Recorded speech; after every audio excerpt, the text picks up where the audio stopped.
तो hey friends, welcome back to our YouTube channel IT step forward. तो friend, जो हम आरआरबी एलपी सीवीटी 2 के लिए फिटर टेंडर मशीनिस्ट के 35 एमसीक्यू क्वेश्चन आंसर को डिस्कस कर रहे थे, तो उसकी क्लास 8 तक क्वेश्चन आंसर को डिस्कस कर लिया था।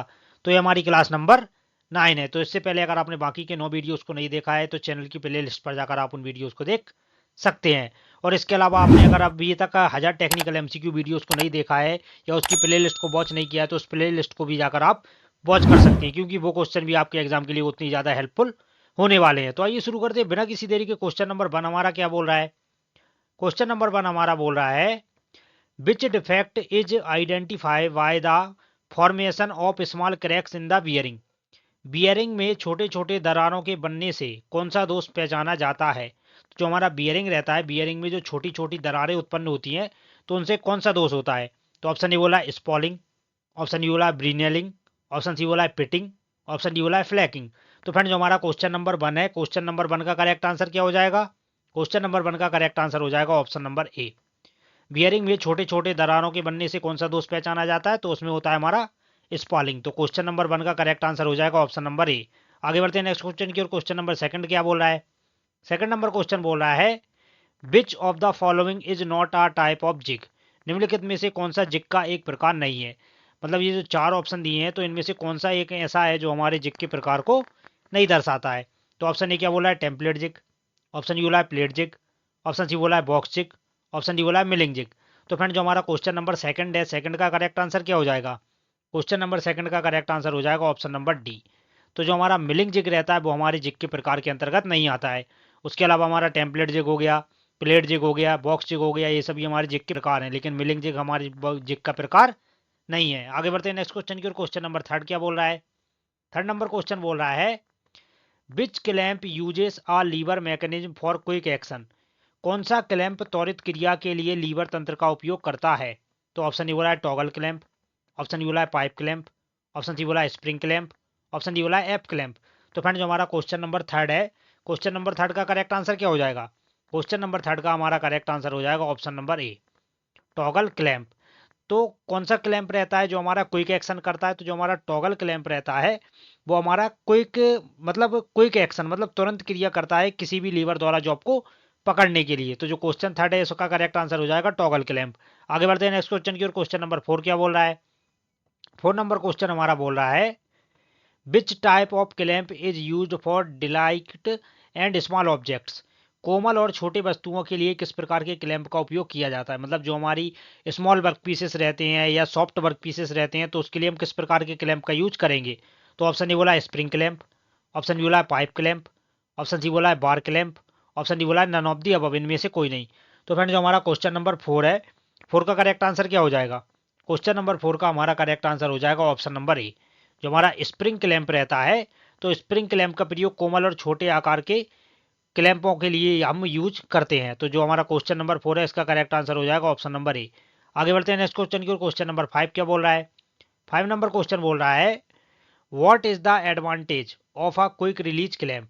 क्विक रिलीज क्लैंप का क्या लाभ है? जो हमारा क्विक रिलीज क्लैंप रहता है तो उसका क्या लाभ रहता है? तो ऑप्शन ए क्या बोला है? फास्टर क्लैंपिंग एंड रिलीजिंग, तेजी से पकड़ना और छोड़ना। ऑप्शन बी क्या बोला है? मोर होल्डिंग पावर, अधिक पकड़ सकती। ऑप्शन सी क्या बोला है? यूज्ड फॉर हैवी लोड्स, भारी भार के लिए उपयोग। ऑप्शन डी क्या बोला है? नन ऑफ दी अबव, इनमें से कोई नहीं। तो फ्रेंड, जो हमारा क्वेश्चन नंबर 5 है, क्वेश्चन नंबर 5 का करेक्ट आंसर क्या हो जाएगा? क्वेश्चन नंबर 5 का हमारा करेक्ट आंसर हो जाएगा option number A, faster clamping and releasing, तेजी से पकड़ना और छोड़ना ही हमारे क्विक रिलीजिंग क्लैंप का लाभ रहता है। आगे बढ़ते हैं नेक्स्ट क्वेश्चन की ओर। क्वेश्चन नंबर 6 क्या बोल रहा है? 6 नंबर क्वेश्चन बोल रहा है, what is the minimum percentage of chromium in stainless steel. Stainless steel में न्यूनतम कितने प्रतिशत क्रोमियम होता है? जो हमारा स्टेनलेस स्टील रहता है तो उसमें कम से कम कितने प्रतिशत हमारा क्रोमियम मिला होता है? तो ऑप्शन ए बोला है 5%, ऑप्शन ई बोला है 10.5%, ऑप्शन सी बोला है 20%, ऑप्शन डी बोला है 30%। तो फ्रेंड, जो हमारा क्वेश्चन नंबर 6 है, 6 का करेक्ट आंसर क्या हो जाएगा? 6 का करेक्ट आंसर हो जाएगा ऑप्शन नंबर बी। तो जो हमारा स्टेनलेस स्टील रहता है उसमें न्यूनतम कितने प्रतिशत क्रोमियम रहता है? तो उसमें हमारा 10.5% क्रोमियम मिला होता है। तो 6 का करेक्ट आंसर हो जाएगा ऑप्शन नंबर बी। आगे बढ़ते हैं नेक्स्ट क्वेश्चन की ओर। क्वेश्चन नंबर 7 क्या बोल रहा है? 7 नंबर क्वेश्चन बोल रहा है, what is the effect of adding nickel to alloy steel. Alloy steel में निकिल जोड़ने का क्या प्रभाव होता है? ऑप्शन ए बोला इम्प्रूव टफनेस, मजबूती बढ़ाता है। ऑप्शन डी बोला रिड्यूस हार्डनेस, कठोरता कम करता है। ऑप्शन सी बोला इंक्रीज ब्रिटलनेस, भंगुरता बढ़ाता है। ऑप्शन डी बोला नन ऑफ दी अबव, इनमें से कोई नहीं। तो फ्रेंड जो हमारा क्वेश्चन नंबर 7 है, 7 का करेक्ट आंसर क्या हो जाएगा? क्वेश्चन नंबर 7 का हमारा करेक्ट आंसर हो जाएगा ऑप्शन नंबर ए, इम्प्रूव टफनेस। तो एला स्टील में निकल जोड़ने से क्या प्रभाव पड़ता है? जब हम एला स्टील में हमारा निकल धातु मिलाते हैं तो जो हमारा निकल धातु मिलाने से क्या होता है? इम्प्रूव टफनेस, मतलब हमारी मजबूती को बढ़ाता है। उसके अलावा जो हमारा निकल कैसा रहता है? तो निकल हमारा हल्के पीले रंग का तत्व रहता है। निकल को किससे दर्शाते हैं? तो उसको Ni से दर्शाते हैं। आगे बढ़ते हैं नेक्स्ट क्वेश्चन की ओर। क्वेश्चन नंबर 8 क्या बोल रहा है? 8 नंबर क्वेश्चन हमारा बोल रहा है which salt is commonly used to prepare brown solution. Brown solution तैयार करने के लिए आमतौर पर किस नमक का उपयोग किया जाता है? तो फ्रेंड आप सभी को पता होगा जो हमारा ब्राउन सॉल्यूशन रहता है तो वो हमारा नमक और पानी का मिश्रण रहता है। और ब्राउन सॉल्यूशन का यूज हम कहाँ पर करते हैं? तो इसका यूज जब हम धातु को हार्डनिंग वगैरह करते हैं या जो हमारा हीट ट्रीटमेंट ऑपरेशन रहता है तो वहां पर हम ब्राउन सॉल्यूशन का अधिकतर उपयोग करते हैं। तो ऑप्शन ए क्या बोला है? Sodium chloride. ऑप्शन डी बोला है पोटेशियम क्लोराइड। ऑप्शन सी बोला है कैल्शियम क्लोराइड। ऑप्शन डी बोला है अमोनियम क्लोराइड। तो फ्रेंड जो हमारा क्वेश्चन नंबर 8 है, 8 का करेक्ट आंसर क्या हो जाएगा? 8 का करेक्ट आंसर हो जाएगा ऑप्शन नंबर ए। ब्राउन सॉल्यूशन तैयार करने के लिए आमतौर पर किस नमक का उपयोग करते हैं? तो उसके लिए हम साधारण नमक मतलब सोडियम क्लोराइड का यूज करते हैं। और सोडियम क्लोराइड का सूत्र क्या रहता है? तो इसका सूत्र रहता है हमारा NaCl। आगे बढ़ते हैं नेक्स्ट क्वेश्चन की ओर। क्वेश्चन नंबर 9 क्या बोल रहा है? 9 नंबर क्वेश्चन बोल रहा है what are the main types of power presses. Power press के मुख्य प्रकार कौन कौन से हैं? ऑप्शन ए क्या बोला है? Mechanical and hydraulic. Option D क्या बोला है? Pneumatic and electrical. Option C क्या बोला है? Manual and automatic. Option D बोला है नन ऑफ दी अबव। तो फ्रेंड आप सभी को पता होगा जो हमारे पावर प्रेस रहते हैं, पावर प्रेस कौन कौन से प्रकार के रहते हैं? तो पावर प्रेस सबसे पहले तो हमारे दो प्रकार के रहते हैं। और दो प्रकार में भी कौन कौन से? तो एक रहता है हमारा मैकेनिकल पावर प्रेस, दूसरा रहता है हमारा हाइड्रोलिक पावर प्रेस। तो जो हमारा क्वेश्चन नंबर 9 है इसका करेक्ट आंसर हो जाएगा ऑप्शन नंबर ए। आगे बढ़ते हैं नेक्स्ट क्वेश्चन की ओर। क्वेश्चन नंबर 10 क्या बोल रहा है? 10 नंबर क्वेश्चन बोल रहा है which material is commonly processed using a power press. कौन सी सामग्री आमतौर पर पावर प्रेस द्वारा प्रोसेस की जाती है? तो कौन सी हमारी सामग्री है जो हमारे पावर प्रेस द्वारा प्रेस करके बनाई जाती है? तो ऑप्शन ए बोला है कागज। ऑप्शन डी बोला है प्लास्टिक। ऑप्शन सी बोला है मेटल शीट, धातु की चादरें। ऑप्शन डी बोला है वुड, लकड़ी। तो फ्रेंड जो हमारा क्वेश्चन नंबर 10 है, 10 का करेक्ट आंसर क्या हो जाएगा? क्वेश्चन नंबर 10 का करेक्ट आंसर हो जाएगा हमारा ऑप्शन नंबर सी। तो जो हमारी मेटल सीट मतलब धातु की चादरें रहती हैं वो हमारी पावर प्रेस द्वारा दबाकर प्रेस की जाती हैं। तो 10 का करेक्ट आंसर हो जाएगा ऑप्शन नंबर सी। आगे बढ़ते हैं नेक्स्ट क्वेश्चन की ओर। क्वेश्चन नंबर 11 क्या बोल रहा है? 11 नंबर क्वेश्चन बोल रहा है which of the following is a common accident hazard in power presses. Power press में आमतौर पर कौन सा दुर्घटना जोखिम होता है? तो ऑप्शन ए क्या बोला है? हैंड और फिंगर इंजरीज, हाथ या उंगली की चोट। ऑप्शन बी क्या बोला है? इलेक्ट्रिकल शॉक, विद्युत झटका। ऑप्शन सी क्या बोला है? फायर हैजार्ड, आग लगने का खतरा। ऑप्शन डी क्या बोला है? ऑल ऑफ दी अबव, उपरोक्त सभी। तो फ्रेंड जो हमारा क्वेश्चन नंबर 11 है, 11 का करेक्ट आंसर क्या हो जाएगा? 11 का करेक्ट आंसर हो जाएगा हमारा ऑप्शन नंबर ए। पावर प्रेस में आमतौर पर कौन सी दुर्घटना का जोखिम होता है? तो सबसे ज्यादा इसमें रहता है हैंड और फिंगर इंजरीज, हाथ और उंगली की चोट का सबसे ज्यादा जोखिम होता है। तो क्वेश्चन नंबर 11 का करेक्ट आंसर हो जाएगा ऑप्शन नंबर ए। आगे बढ़ते हैं नेक्स्ट क्वेश्चन की ओर। क्वेश्चन नंबर 12 क्या बोल रहा है? 12 नंबर क्वेश्चन को पढ़ लेते हैं। What is a planer machine used for. Planer machine का उपयोग किसके लिए किया जाता है? तो जो हमारा मशीनिस्ट ट्रेड से ये क्वेश्चन लिया गया है, तो जो हमारी प्लानर मशीन रहती है तो प्लानर मशीन का उपयोग हम अधिकतर किसके लिए करते हैं? तो ऑप्शन ए क्या बोल रहा है? कटिंग स्मॉल मेटल पार्ट्स, छोटे धातु के हिस्सों को काटने के लिए। ऑप्शन डी क्या बोला है? लार्ज सरफेस मशीनिंग, बड़ी सतह मशीनिंग करने के लिए। ऑप्शन सी क्या बोला है? ड्रिलिंग होल्स, छेद ड्रिल करने के लिए। ऑप्शन डी क्या बोला है? वेल्डिंग मेटल्स, धातु वेल्डिंग करने के लिए। तो फ्रेंड जो हमारा क्वेश्चन नंबर 12 है, 12 का करेक्ट आंसर क्या हो जाएगा? 12 का करेक्ट आंसर हो जाएगा हमारा option number B, large surfaces machining, बड़ी सतह की मशीनिंग करने के लिए। तो जब भी हमें बड़े जॉब पर मशीनिंग करनी रहती है, जैसे 1 फीट लंबा जॉब हो गया या 2 मीटर लंबा जॉब हो गया, तो उसके लिए हम किस मशीन का यूज करते हैं? तो उसके लिए हम प्लानर मशीन का यूज करते हैं। तो जो हमारा क्वेश्चन नंबर 12 है इसका करेक्ट आंसर हो जाएगा ऑप्शन नंबर बी। आगे बढ़ते हैं नेक्स्ट क्वेश्चन की ओर। क्वेश्चन नंबर 13 क्या बोल रहा है? 13 नंबर क्वेश्चन बोल रहा है which motion does the workpiece perform in a planer machine. Planer machine में वर्कपीस कौन सी गति करता है? तो ऑप्शन ए बोला रोटरी मोशन, घूर्णी गति। ऑप्शन बी बोला रेसिप्रोकेटिंग मोशन, आवर्ती गति। ऑप्शन सी बोला ऑसिलेटिंग मोशन, दोलन गति। ऑप्शन डी बोला नो मूवमेंट, कोई गति नहीं। तो फ्रेंड जो हमारा क्वेश्चन नंबर 13 है, 13 का करेक्ट आंसर क्या हो जाएगा? क्वेश्चन नंबर 13 का हमारा करेक्ट आंसर हो जाएगा ऑप्शन नंबर बी, तो जो हमारी प्लानर मशीन रहती है वो हमारी रेसिप्रोकेटिंग मोशन मतलब आवर्ती गति करती है। अब रेसिप्रोकेटिंग मोशन हमारी कैसी रहती है फ्रेंड्स, मशीन आगे जाती है पीछे जाती है। जैसे आप सभी ने पावर सा देखा होगा, जैसे पावर सा हमारा आगे जाते समय जॉब को काटता है, तो जैसे पावर सा की आगे पीछे गति रहती है तो वही हमारी किस में रहती है, प्लानर मशीन में रहती है। तो उसको हम क्या बोलते हैं, उसको बोलते हैं हम रेसिप्रोकेटिंग मोशन। आगे बढ़ते हैं नेक्स्ट क्वेश्चन की ओर। क्वेश्चन नंबर 14 क्या बोल रहा है, 14 नंबर क्वेश्चन बोल रहा है what is the shape of a hexa blade. Hexa blade का आकार कैसा होता है। जो हमारी हेक्सा ब्लेड रहती है तो उसका आकार अधिकतर कैसा रहता है। तो ऑप्शन ए बोला है सर्कुलर वृत्ताकार, ऑप्शन बी बोला रेक्टेंगुलर आयताकार, ऑप्शन सी बोला ट्रायंगुलर त्रिभुजाकार, ऑप्शन डी बोला स्क्वायर वर्गाकार। तो जो हमारा क्वेश्चन नंबर 14 है, 14 का करेक्ट आंसर हो जाएगा ऑप्शन नंबर बी। तो जो हमारा हेक्सा ब्लेड रहता है उसका आकार कैसा रखा जाता है, तो उसका आकार आयताकार रखा जाता है। तो उसका आकार आयताकार रखा जाता है। इसके अलावा हमसे एक क्वेश्चन और पूछता है कि जो हेक्सा ब्लेड के दांते रहते हैं वो किस शेप में रहते हैं। तो उसके जो दांते रहते हैं वो भी आकार के रहते हैं। तो 14 का करेक्ट आंसर क्या हो जाएगा, अभी हमसे क्या पूछा है, शेप पूछा गया है, तो वो हो जाती है हमारी आयताकार। आगे बढ़ते हैं नेक्स्ट क्वेश्चन की ओर। क्वेश्चन नंबर 15 क्या बोल रहा है, 15 नंबर क्वेश्चन हमारा बोल रहा है how are hacksaw blades classified. Hacksaw blade को कैसे वर्गीकृत किया जाता है। जो हमारी हेक्सा ब्लेड रहती है तो उनको हम कैसे वर्गीकृत करते हैं। तो ऑप्शन ए क्या बोला है, by length and number of teeth per inch, लंबाई और प्रति इंच दांतों की संख्या के अनुसार। ऑप्शन बी क्या बोल रहा है, बाय कलर रंग के अनुसार। ऑप्शन सी क्या बोला है, बाय वेट वजन के अनुसार। ऑप्शन डी बोला है बाय शेप आकार के अनुसार।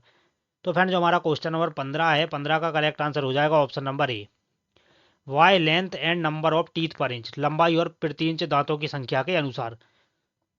तो जो हमारा हेक्सा ब्लेड रहता है उसको हम कैसे स्पेसिफाई या क्लासीफाई करेंगे, तो उसकी लंबाई के द्वारा और उसकी 1 इंच में दांतों की संख्या कितनी है उसके द्वारा हम हेक्सा ब्लेड की को वर्गीकृत करते हैं। इसके अलावा अगर हमसे पूछ लेता कि हेक्सा ब्लेड का साइज कैसे लेते हैं, तो जो हेक्सा ब्लेड में जो दोनों हमारे पिन होल रहते हैं तो उसके सेंटर की दूरी से ब्लेड को मापा जाता है। और हेक्सा ब्लेड कहाँ से कहाँ तक मिलता है, तो हेक्सा ब्लेड हमारा 250 से 300 mm साइज में मिलता है। आगे बढ़ते हैं नेक्स्ट क्वेश्चन की। क्वेश्चन नंबर 16 क्या बोल रहा है, 16 नंबर क्वेश्चन बोल रहा है what is the best angle to hold the hacksaw while cutting. काटते समय हेक्सा को पकड़ने का सबसे अच्छा कोण क्या होता है। तो ऑप्शन ए बोला है 30 डिग्री, ऑप्शन बी बोला है 45 डिग्री, ऑप्शन सी बोला है 60 डिग्री, ऑप्शन डी बोला है 90 डिग्री। तो फ्रेंड जो हमारा क्वेश्चन नंबर 16 है, 16 का करेक्ट आंसर क्या हो जाएगा, क्वेश्चन नंबर 16 का हमारा करेक्ट आंसर हो जाएगा ऑप्शन नंबर बी। तो काटते समय हेक्सा को पकड़ने का सबसे अच्छा कोण क्या रहता है, तो वो रहता है हमारा 45 डिग्री। मतलब 45 डिग्री के एंगल पर जब हम हेक्सा से कटिंग करेंगे तो जो हमारा जॉब है वो सीधा कटेगा, मतलब तिरछा वगैरह नहीं कटेगा। तो 16 का करेक्ट आंसर हो जाएगा ऑप्शन नंबर बी। आगे बढ़ते हैं नेक्स्ट क्वेश्चन की ओर। क्वेश्चन नंबर 17 क्या बोल रहा है, 17 नंबर क्वेश्चन बोल रहा है which chisel angle is preferred for cutting soft metals like aluminium. नरम धातुओं जैसे एल्यूमिनियम को काटने के लिए कौन सा चीजल कोण पसंद किया जाता है। तो जो हमारी नरम धातुएं जिंक एल्यूमिनियम वगैरह हो गया, तो उसको काटने के लिए हम किस प्रकार के एंगल का यूज करेंगे। तो ऑप्शन ए बोला है 30 से 35 डिग्री, ऑप्शन बी बोला है 40 से 45 डिग्री, ऑप्शन सी बोला है 55 से 60 डिग्री, ऑप्शन डी बोला है 70 से 75 डिग्री। तो फ्रेंड जो हमारा क्वेश्चन नंबर 17 है, 17 का करेक्ट आंसर क्या हो जाएगा, 17 का करेक्ट आंसर हो जाएगा ऑप्शन नंबर ए। नरम धातुएं जैसे हमारा जिंक हो गया एल्यूमिनियम वगैरह हो गया, तो उसको काटने के लिए हम चीजल का एंगल रखेंगे 30 से 35 डिग्री। उसके अलावा हमारा कॉपर ब्रास हो गया तो उसके लिए हम रखेंगे 40 से 45 डिग्री। उसके अलावा हमारा 55 से 60 डिग्री माइल्ड स्टील साधारण धातुओं के लिए रहता है। उसके अलावा जो 70 से 75 डिग्री रहता है ये हमारा हाई कार्बन स्टील हो गया, तो उसके लिए रखा जाता है। तो अलग अलग प्रकार की धातुओं के अनुसार जो कटिंग कोण रहता है वो अलग अलग रखा जाता है। तो 17 का करेक्ट आंसर हो जाएगा ऑप्शन नंबर ए। आगे बढ़ते हैं नेक्स्ट क्वेश्चन की ओर। क्वेश्चन नंबर 18 क्या बोल रहा है, 18 नंबर क्वेश्चन हमारा बोल रहा है how does increasing the chisel angle affect cutting performance. Chisel कोण बढ़ाने से काटने के प्रदर्शन पर क्या प्रभाव पड़ता है। अगर हम चीजल का एंगल बढ़ाते जाएंगे तो उससे जो हमारा कटिंग एंगल है तो कटिंग एंगल पर क्या इफेक्ट पड़ता है। तो ऑप्शन ए क्या बोला, इंक्रीज कटिंग स्पीड काटने की गति बढ़ जाती है। ऑप्शन ई क्या बोला, डिक्रीज टूल लाइफ उपकरण की उम्र कम हो जाती है। ऑप्शन सी क्या बोला, requires more force to cut काटने के लिए अधिक बल की आवश्यकता होती है। ऑप्शन डी बोला, मेक्स कटिंग स्मूथर काटना अधिक सुचारू बनाता है। तो फ्रेंड जो हमारा क्वेश्चन नंबर 18 है, 18 का करेक्ट आंसर क्या हो जाएगा, 18 का करेक्ट आंसर हो जाएगा option number C, requires more force to cut काटने के लिए अधिक बल की आवश्यकता होती है। तो अगर हमारा चीजल कोण बढ़ने से क्या रहता है, हमारी काटने की गति पर क्या प्रभाव पड़ता है, तो काटने के लिए अधिक बल की आवश्यकता पड़ती है। आगे बढ़ते हैं नेक्स्ट क्वेश्चन की ओर। क्वेश्चन नंबर 19 क्या बोल रहा है, 19 नंबर क्वेश्चन बोल रहा है what is the purpose of rack angle in a cutting tool. Cutting tool में रैक एंगल का क्या उद्देश्य होता है। जो हमारा कटिंग टूल रहता है तो उसमें जो रैक एंगल रखा जाता है, रैक एंगल का उद्देश्य क्या होता है। तो ऑप्शन ए क्या बोला है, to increase cutting speed, cutting गति बढ़ाने के लिए। ऑप्शन ए क्या बोला है, to reduce cutting force and improve chip flow, cutting बल को कम करने और चिप फ्लो सुधारने के लिए। ऑप्शन जी क्या बोला है, to hold the workpiece firmly, workpiece को मजबूती से पकड़ने के लिए। ऑप्शन डी क्या बोला है, to cool the cutting tool, cutting tool को ठंडा करने के लिए। तो फ्रेंड जो हमारा क्वेश्चन नंबर 19 है, 19 का करेक्ट आंसर क्या हो जाएगा। क्वेश्चन नंबर 19 का करेक्ट आंसर हो जाएगा option number B, to reduce cutting force and improve chip flow, cutting बल को कम करने और चिप के फ्लो को सुधारने के लिए। मतलब चिप्स हमारे आसानी से कटकर बाहर निकल जाए और जो हमारा कटिंग बल है, कटिंग बल को कम किया जाए। तो वो उसके में हमारा किसका काम रहता है, तो वो रहता है हमारा रैक एंगल। आगे बढ़ते हैं नेक्स्ट क्वेश्चन की ओर। क्वेश्चन नंबर 20 क्या बोल रहा है, 20 नंबर क्वेश्चन बोल रहा है, what is the function of a clearance angle in a cutting tool. Cutting tool में क्लीयरेंस एंगल का कार्य क्या होता है। जो हमारी कटिंग टूल वगैरह रहते हैं तो उसमें जो हमारा क्लीयरेंस कोण रखा जाता है तो उसका उद्देश्य क्या रहता है। तो ऑप्शन ए क्या बोला है, to provide space for chip removal, chip हटाने के लिए स्थान प्रदान करना। ऑप्शन बी क्या बोला है, to prevent rubbing against the workpiece, workpiece के साथ घर्षण रोकने के लिए। ऑप्शन सी क्या बोला है, to increase cutting force, cutting बल बढ़ाने के लिए। ऑप्शन डी क्या बोला है, to improve tool strength, tool की मजबूती बढ़ाने के लिए। तो फ्रेंड जो हमारा क्वेश्चन नंबर 20 है, 20 का करेक्ट आंसर हो जाएगा option number B, to prevent rubbing against the workpiece, workpiece के साथ घर्षण रोकने के लिए। तो जो हमारा कटिंग टूल में जो क्लीयरेंस एंगल रखा जाता है तो क्लीयरेंस एंगल का उद्देश्य रहता है कि हमारा जो वर्कपीस है टूल के साथ अधिक घर्षण ना करने पाए, तो उसके लिए कटिंग टूल में क्लीयरेंस एंगल रखा जाता है। तो 20 का करेक्ट आंसर हो जाएगा ऑप्शन नंबर बी। आगे बढ़ते हैं नेक्स्ट क्वेश्चन की ओर। क्वेश्चन नंबर 21 क्या बोल रहा है, 21 नंबर क्वेश्चन बोल रहा है, what type of anvil does a tube micrometer हैव। ट्यूब माइक्रोमीटर में किस प्रकार का एनविल होता है।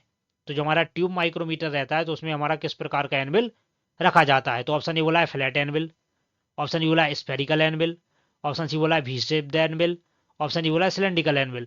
तो फ्रेंड जो हमारा क्वेश्चन नंबर 21 है, 21 का करेक्ट आंसर क्या हो जाएगा ऑप्शन नंबर बी। तो जो हमारा ट्यूब माइक्रोमीटर रहता है तो उसमें जो एनविल रहता है वो कैसा रहता है, स्फेरिकल, मतलब गोलाकार एनविल रखा जाता है। तो 21 का करेक्ट आंसर हो जाएगा ऑप्शन नंबर बी। आगे बढ़ते हैं नेक्स्ट क्वेश्चन की ओर। क्वेश्चन नंबर 22 क्या बोल रहा है, 22 नंबर क्वेश्चन बोल रहा है, what type of anvil is used in screw thread micrometer. Screw thread micrometer में किस प्रकार के एनविल का उपयोग किया जाता है। तो जो हमारा स्क्रू थ्रेड माइक्रोमीटर रहता है तो उसका जो एनविल रहता है वो किस प्रकार का रहता है। तो ऑप्शन क्या, ये क्या बोला है, फ्लैट एनविल, समतल एनविल। ऑप्शन यू बोला है स्फेरिकल एनविल, गोलाकार एनविल। ऑप्शन सी बोला है वी शेप्ड एनविल, वी आकार का एनविल। ऑप्शन डी बोला है सिलेंड्रिकल एनविल, बेलनाकार एनविल। तो फ्रेंड जो हमारा क्वेश्चन नंबर 22 है, 22 का करेक्ट आंसर हो जाएगा ऑप्शन नंबर सी। तो जो हमारा स्क्रू थ्रेड माइक्रोमीटर रहता है तो उसमें किस प्रकार के एनविल का उपयोग किया जाता है। तो उसमें हमारे वी शेप्ड एनविल का उपयोग किया जाता है। तो 22 का करेक्ट आंसर हो जाएगा ऑप्शन नंबर सी। आगे बढ़ते हैं नेक्स्ट क्वेश्चन की ओर। क्वेश्चन नंबर 23 क्या बोल रहा है, 23 नंबर क्वेश्चन हमारा बोल रहा है, how is the pitch diameter of a thread measured using a screw thread micrometer. Screw thread micrometer का उपयोग करके थ्रेड की पिच डायामीटर कैसे मापी जाती है। जो हमारा स्क्रू थ्रेड माइक्रोमीटर रहता है तो उसका उपयोग करके हम थ्रेड का पिच डायामीटर कैसे चेक कर सकते हैं। तो ऑप्शन ए क्या बोला है, by measuring the crest to crest distance, crest से क्रेस्ट की दूरी माप कर। ऑप्शन बी क्या बोला है, by measuring the root to root distance, root से रूट की दूरी माप कर। ऑप्शन जी क्या बोला है, by measuring over a specified wire, निर्दिष्ट वायर के ऊपर माप कर। ऑप्शन डी क्या बोला है, by measuring the effective diameter using a B and spindle. तो क्या बोला है, भी एनविल और स्पिंडल का उपयोग करके प्रभावी व्यास माप कर। तो फ्रेंड जो हमारा क्वेश्चन नंबर 23 है, 23 का करेक्ट आंसर हो जाएगा ऑप्शन नंबर डी, भी एनविल और स्पिंडल का उपयोग करके प्रभावी व्यास को माप कर ही हम इसको थेट पे मतलब माइक्रोमीटर का पिच डायमीटर चेक कर सकते हैं। तो जो हमारा क्वेश्चन नंबर 23 है, 23 का करेक्ट आंसर हो जाएगा ऑप्शन नंबर डी। आगे बढ़ते हैं नेक्स्ट क्वेश्चन की ओर। क्वेश्चन नंबर 24 क्या बोल रहा है, 24 नंबर क्वेश्चन बोल रहा है, what is the function of the main scale in a vernier caliper. Vernier caliper में मुख्य स्केल का क्या कार्य होता है। जो हमारा वर्नियर कैलिपर रहता है तो उसमें जो मेन स्केल रहता है तो मेन स्केल का क्या काम रहता है। तो ऑप्शन ए क्या बोला है, to measure the main reading, reading रीडिंग मापने के लिए। ऑप्शन डी क्या बोला है, टू मेजर स्मॉल इंक्रीमेंट्स, छोटे अंतरालों को मापने के लिए। ऑप्शन सी क्या बोला है, टू इंक्रीज एक्यूरेसी, सटीकता बढ़ाने के लिए। ऑप्शन डी क्या बोला है, टू होल्ड द ऑब्जेक्ट, वस्तु को पकड़ने के लिए। तो फ्रेंड जो हमारा क्वेश्चन नंबर 24 है, 24 का करेक्ट आंसर हो जाएगा option number A, to measure the main reading, reading रीडिंग को मापने के लिए। जो हमारा वर्नियर कैलिपर रहता है तो उसमें जो मेन स्केल रहता है उसका काम रहता है मेन रीडिंग को मापना। तो 24 का करेक्ट आंसर हो जाएगा ऑप्शन नंबर ए। आगे बढ़ते हैं नेक्स्ट क्वेश्चन की ओर। क्वेश्चन नंबर 25 हमारा क्या बोल रहा है? बोल रहा है what does the dial in a dial caliper measure. Dial caliper में डायल क्या मापता है? जो हमारा डायल कैलिपर रहता है तो उसमें जो डायल रहता है वो किसको मापता है? तो ऑप्शन ए क्या बोला है? मेन स्केल रीडिंग, मुख्य स्केल रीडिंग। ऑप्शन डी क्या बोला है? Fine measurements for higher accuracy, उच्च सटीकता के लिए सूक्ष्म माप। ऑप्शन सी क्या बोल रहा है? ऑब्जेक्ट वेट, वस्तु का वजन। ऑप्शन डी क्या बोला है? टेम्परेचर चेंजेस, तापमान परिवर्तन। तो फ्रेंड जो हमारा क्वेश्चन नंबर 25 है, 25 का करेक्ट आंसर क्या हो जाएगा? 25 का करेक्ट आंसर हो जाएगा option number B, fine measurements for higher accuracy, उच्च सटीकता के लिए सूक्ष्म माप को मापना ही हमारे डायल, जो हमारा डायल गेज रहता है या डायल कैलिपर रहता है, तो डायल कैलिपर में जो हमारा डायल रहता है वो किसको मापता है? उच्च सटीकता के लिए सूक्ष्म माप को मापता है। आगे बढ़ते हैं नेक्स्ट क्वेश्चन की ओर। क्वेश्चन नंबर 26 क्या बोल रहा है? 26 नंबर क्वेश्चन बोल रहा है what component of the vernier height gauge moves along the vertical scale. Vernier height gauge का कौन सा भाग ऊर्ध्वाधर स्केल के साथ चलता है? तो ऑप्शन ए बोला है बेस, आधार। ऑप्शन ई बोला है मेन स्केल। ऑप्शन सी बोला है vernier scale with scriber. Option D बोला है फ्रेम। तो फ्रेंड जो हमारा क्वेश्चन नंबर 26 है, 26 का करेक्ट आंसर हो जाएगा option number C, vernier scale with scriber, vernier scale और स्क्राइबर। तो वर्नियर हाइट गेज का कौन सा भाग रहता है जो ऊर्ध्वाधर स्केल के साथ चलता है? तो वो रहता है हमारा वर्नियर स्केल और स्क्राइबर। आगे बढ़ते हैं नेक्स्ट क्वेश्चन की ओर। क्वेश्चन नंबर 27 क्या बोल रहा है? 27 नंबर क्वेश्चन बोल रहा है which part of the vernier height gauge ensures stability during measurement. Vernier height gauge का कौन सा भाग माप के दौरान स्थिरता सुनिश्चित करता है? तो ऑप्शन ए बोला स्क्राइबर। ऑप्शन ई बोला है आधार। ऑप्शन सी बोला है वर्नियर स्केल। ऑप्शन डी बोला है मेन स्केल। तो फ्रेंड जो हमारा क्वेश्चन नंबर 27 है, 27 का करेक्ट आंसर हो जाएगा ऑप्शन नंबर बी। तो vernier scale, vernier height gauge में जो हमारा बेस रहता है, मतलब आधार रहता है, वो हमारे उसके जो वर्नियर हाइट गेज रहता है तो भाग के माप के दौरान क्या करता है? स्थिरता, मतलब स्टेबिलिटी देता है, तो वो रहता है हमारा बेस। आगे बढ़ते हैं नेक्स्ट क्वेश्चन की ओर। क्वेश्चन नंबर 28 क्या बोल रहा है? 28 नंबर क्वेश्चन बोल रहा है what is the function of a no go gauge. No go gauge का कार्य क्या है? जो हमारा नो गो गेज रहता है तो नो गो गेज का कार्य क्या रहता है? तो ऑप्शन ए क्या बोला है?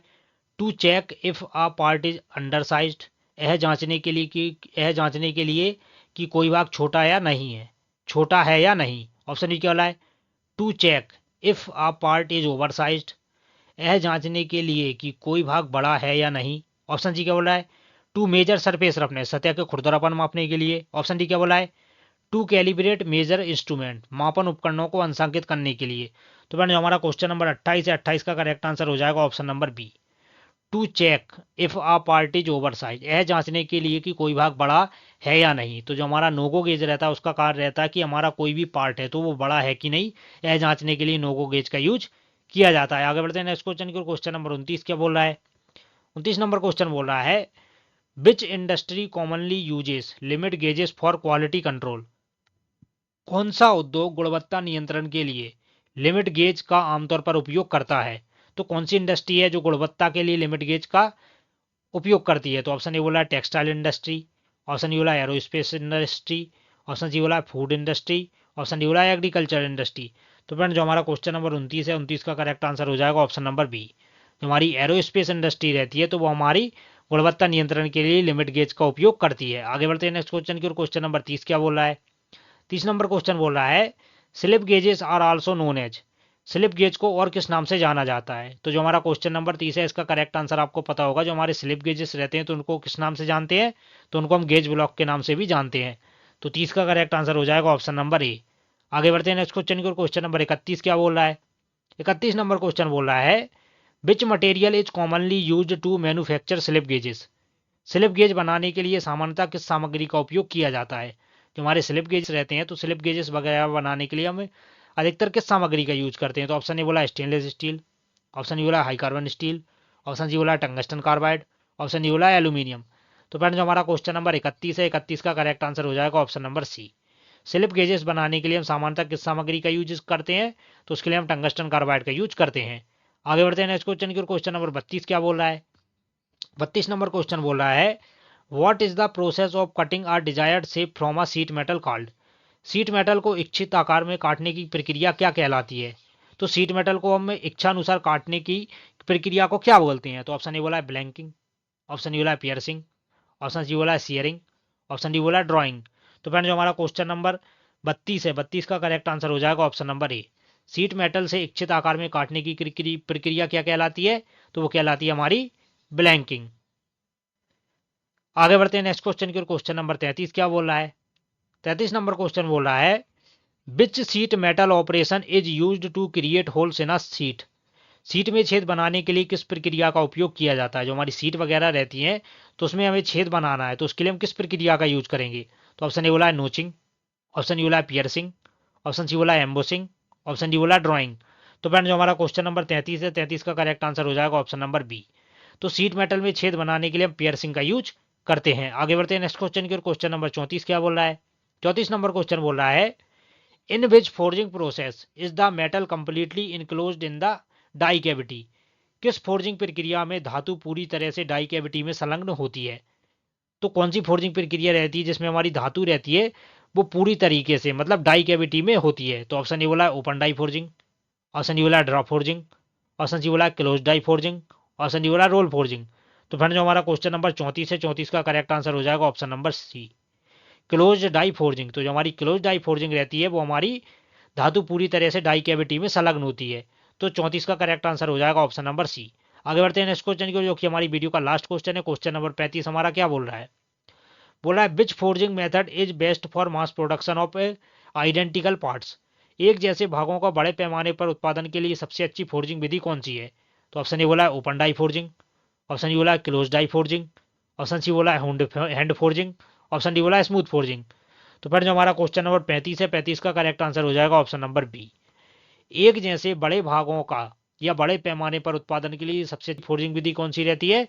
तो वो रहती है हमारी क्लोज डाई फोर्जिंग विधि। तो क्लोज डाई फोर्जिंग विधि हमारे बड़े पैमाने पर उत्पादन के लिए सबसे अधिक प्रयोग की जाती है। तो 35 का करेक्ट आंसर हो जाएगा ऑप्शन नंबर बी।